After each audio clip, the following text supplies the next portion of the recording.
Hi, this is Craig Brown from the Brooke Hancock Jefferson Metropolitan Planning Commission, and I am in downtown Weirton with Loralea Paugh.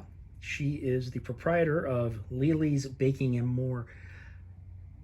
COVID-19, let's start from the beginning. Day one, what has your experience been like? Had to close down. Wasn't allowed to do anything due to the fact that we had to put a plan out for the health department to be approved to do openings, which that took at least 5 weeks to get approved. So you were closed, even though you are a food provider, but you're a bakery. Yeah. But now, did you close in order to come into um, compliance with the local rules, or were you required to close? I was required to close until the health department approved my plan on how I was going to handle my proprietors when they came to the shop. And my plan was I was going to let them go ahead and place orders and do curbside service. Curbside service. Yes. Okay, so obviously there's a lot of internal things that probably need to be done. You mentioned packaging things individually. What kind of costs has that added on? Has the consumer seen those costs, or are you just kind of absorbing those things right now? It's like a half and half. Okay. I'm absorbing some of it, and the consumer is absorbing some of it. How about gatherings of large people? I know those things have been incredibly limited. Has that impacted you? Yes, it has, because of the orders. Because if I had a wedding order of 300, cupcakes, and they needed to be individual, but they couldn't do 300. They were only allowed to have a little small outdoor wedding, turned in to be only 25 people there.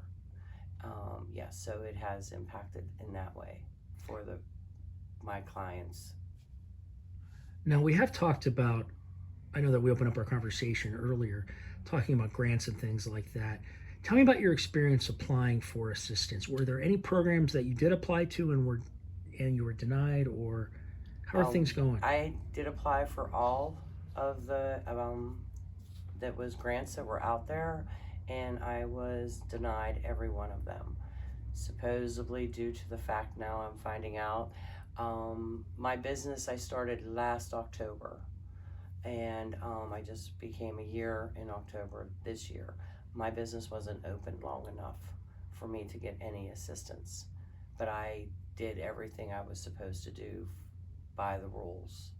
But you're still baking, so that tells me that you're surviving. How on earth are you getting by? As best I can. I am allowed to be open. I'm open on Fridays, Saturday, and Sundays. I still do orders for people. I do still have a few that like to do curbside service because of the virus, and we do accommodate everybody's needs, and how they want to be handled. And if they need their food packaged or bagged, I take care of it for them. And then you are allowed in the shop. I'm allowed up to 6 customers at a time. So, it's been working out, but it's been a struggle also. How has your experience been with local administrative authorities? I really haven't been dealing with them. They really haven't contacted us or tried to help us in any way. There is going to be a program going down the 21st, downtown Christmas in Weirton, and they did notify me on that, and I am going to be open for it and stuff and doing special things. It's going to try to help out business. Excellent. Is there anything else you would like to add? I think government needs to help us little ones. Even though we haven't been opened a full year, we're still growing, and we don't want to close our doors. And this was my dream, and I don't want to lose it.